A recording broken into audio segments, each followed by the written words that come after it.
Nakikita nyo ba yan guys? Namunga na yung aking kamatis. Lingid kasi sa inyong kaalaman, meron akong mga halaman dito. Mahilig po ako ng kaunting pagtatanim, lalo na yung mga gulay na mapapakinabangan talaga. Ito tanglad.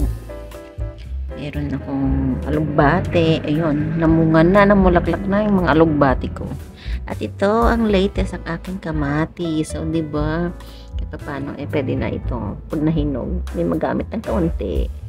Meron din ay isa pa akong paso ng aking tanglad. O, diba ang lusog? At ito pa, isa pa.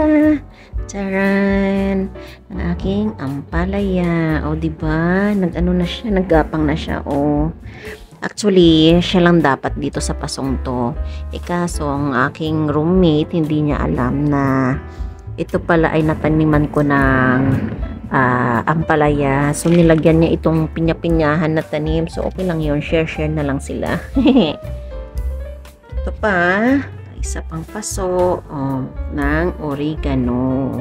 O, naalala niyo dati yung binunot ko oregano. Nagtira ako ng kaunti. Tapos ito, yung konting halaman, pinya-pinyahan. O, ngayon tayo ay magdidilig na.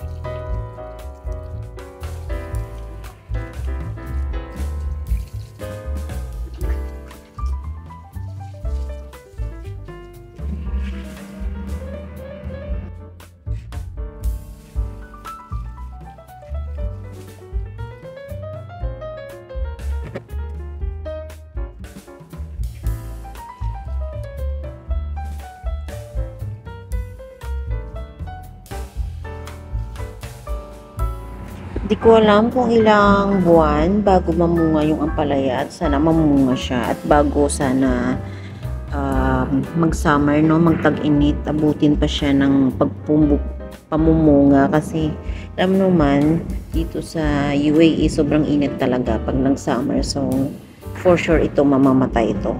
Sana umabot pa siya bago mag-summer. Inshallah, inshallah, inshallah. Meron din pala ako dito na improvise, sariling gawa na compost pit. Mini compost pit to guys. Tingnan nyo. Organic na fertilizer. Tingnan nyo. Oh. Lahat ng mga pira-piraso, tira-tira ng mga ginayat na gulay na sa pagluluto ko. Diyan ko nilalagay. So, actually, nakuhanan ko na yan pang fertilizer dito sa aking kamatis at tanglad. So, diba? Hindi na kailang bumili ng fertilizer kasi nabubulok. Tapos, tatakpan ko lang siya ng plastic. Yun. Antayin ko lang siya mabulok. Kasi matagal na ito. At hindi siya napupuno kasi nagde-decompose agad siya. So, diba? May mga halaman. Tapos, may pampataba din. O, diba? Very good ako. May natira pa akong mga butil dito ng pinatuyong buto pala ng ampalaya. So, itatanim natin dito sila. At sana tumubo pa. Nakakatuwa kasi sila Sana umabot bago mag-summer. At ito yung aking empty na balde na may lupa. So, itatanim natin siya.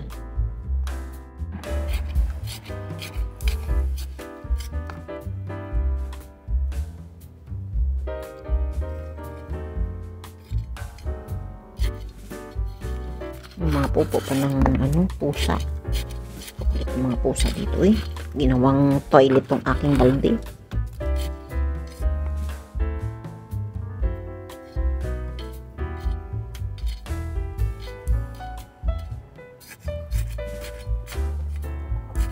Pag tumubo di swerte, pero kung hindi okay lang.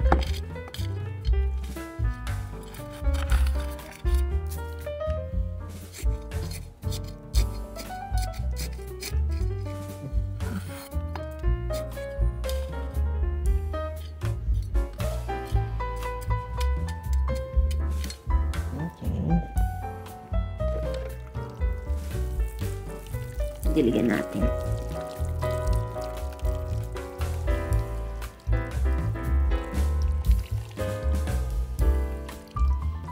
Nalunod na. Burong buhangin kasi.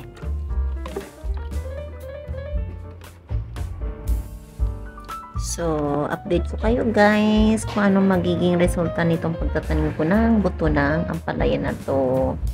Para naman ito ay may kasama. Okay guys. Thank you for watching. See you next time. See you next video. Bye.